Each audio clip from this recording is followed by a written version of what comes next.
वो कहते हैं कि इतना भगवान का नाम लोगे तो 7 जन्म में स्वर्ग मिल जाएगा।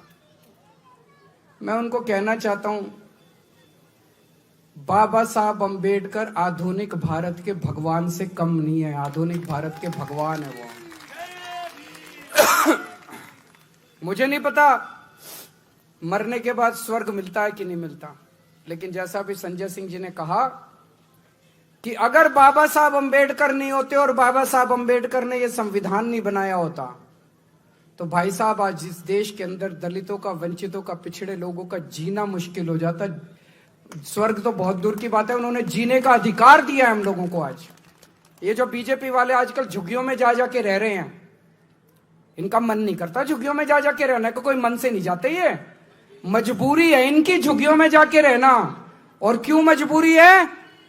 बाबा साहब अंबेडकर का संविधान मजबूरी है। कैसे? आप पूछोगे कैसे? संविधान में उन्होंने वोट का अधिकार दिया है। जब संविधान बन रहा था, संविधान सभा के अंदर चर्चा हुई, चर्चा में बातचीत उठी, भाई वोट का अधिकार किसको मिलना चाहिए। उसमें कई लोगों ने कहा कि वोट का अधिकार केवल पैसे वालों को मिलना चाहिए, गरीबों को नहीं मिलना चाहिए। उसमें कई लोगों ने कहा कि वोट का अधिकार पढ़े लिखों को मिलना चाहिए, अनपढ़ को नहीं मिलना चाहिए। ये 2 बातें उठी थी। एक तो ये कि गरीबों को नहीं मिलना चाहिए, और एक ये कि अनपढ़ लोगों को नहीं मिलना चाहिए। बाबा साहब अंबेडकर अड़ गए संविधान सभा में। उन्होंने कहा हर नागरिक को, चाहे पढ़ा लिखा हो, चाहे गरीब हो, चाहे अमीर हो, चाहे अनपढ़ हो, उनको वोट का अधिकार मिलेगा।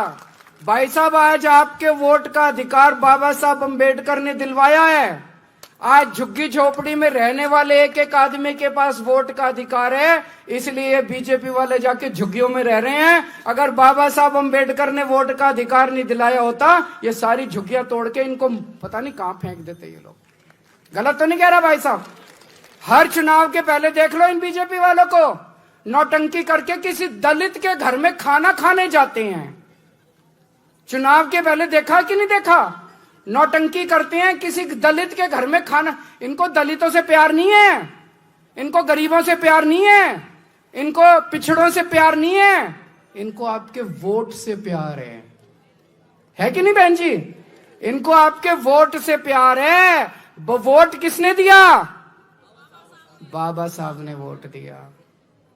अगर बाबा साहब आपको वोट नहीं देते, ये बीजेपी वाले मजाल जो आपकी, इनको मैं देख रहा था, ये झुग्गी में जाते हैं। कल मेरे को एक बता रहा था कोई, जिस झुग्गी में इनका एक बड़ा नेता गया था,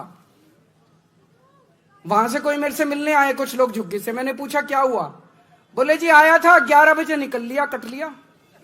फोटो वोटो खिंचाई, थोड़ी देर हमारे बच्चों के साथ नाटक करा कैरम खेलने का, उसके बाद बोला लेट गया बिस्तर पे, बोला मेरी फोटो खींच लो।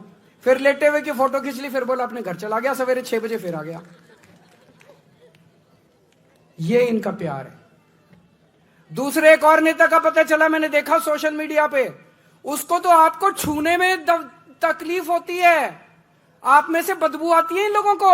वो क्या कर रहा था, उसके बगल में एक और था, उसका उन्हीं की पार्टी का, वो अपने हाथ से उनका अपना पट्टा लेता था, अपने साथी को देता था और साथी पट्टा पहनाता था। खुद को तो पट्टा पहनाने में भी शर्म आती है, खुद को तो पट्टा पहनाने में भी तकलीफ होती है। अपने हाथ से पट्टा भी नहीं पहनाएंगे आप लोगों को, दूसरे के हाथ में देंगे, वो पट्टा पहनाएगा। आप सोच के देखो, अगर बाबा साहब ने आपको वोट का अधिकार नहीं दिया था, ये क्या हालत बनाते आप लोगों की। गलत तो नहीं कह रहा? ऐसी हालत बनाते ये लोग, ऐसी हालत बनाते आप लोग, याद रखते। आज आपको पढ़ने का अधिकार मिला, आपके लिए स्कूल बनते हैं। क्यों बनते हैं? बाबा साहब ने आपको वोट का देने, तो ये पढ़ने नहीं देते ये लोग। मजाल जो आपके अपने समाज को, पिछड़ों को, दलितों के लिए इसको स्कूल में नहीं घुसने देते। अंग्रेजों के टाइम में बाबा साहब का जीवन उठा के देख लो आप। बाबा साहब जब स्कूल जाते थे, इतनी छुआछूत थी। जिस क्लास में मैंने पढ़ा है उनका पूरा, जिस क्लास में, उस क्लास अपने साथ टाट ले जाते थे, वो बोरी पे बैठने, वो बोरी ले जाते थे, उनको क्लास के बाहर बिठाते थे और क्लास के बाहर बिठा के कहते थे अंदर जो टीचर बोल रहा है बाहर आवाज आएगी, वही सुन के पढ़ लियो। इतनी छुआछूत थी। आज हमारे भारत में ये छुआछूत खत्म नहीं होती अगर बाबा साहब आपको वोट का अधिकार नहीं देते। आज भी आपको क्लास में नहीं घुसने देते, ये उसी पानी नहीं पीने देते आपको। अगर ये आपकी परछाई से इन लोगों को तकलीफ होती है, अगर बाबा साहब आपको वोट का अधिकार नहीं देते, बहुत बड़ा अधिकार। आपने कभी सोचा नहीं होगा इस तरह से भाई साहब जो मैं बोल रहा हूं।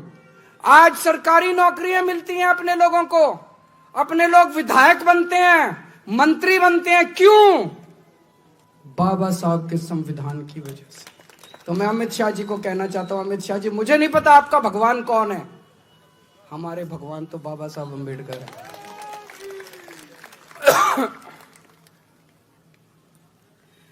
इन्होंने हमारे भगवान का अपमान किया है। ये सावरकर को मानते हैं, मानो, हमें कोई तकलीफ नहीं, जिसको मर्जी मानो तुम अपना भगवान। हम तो अपने बाबा साहब अम्बेडकर को भगवान मानते हैं।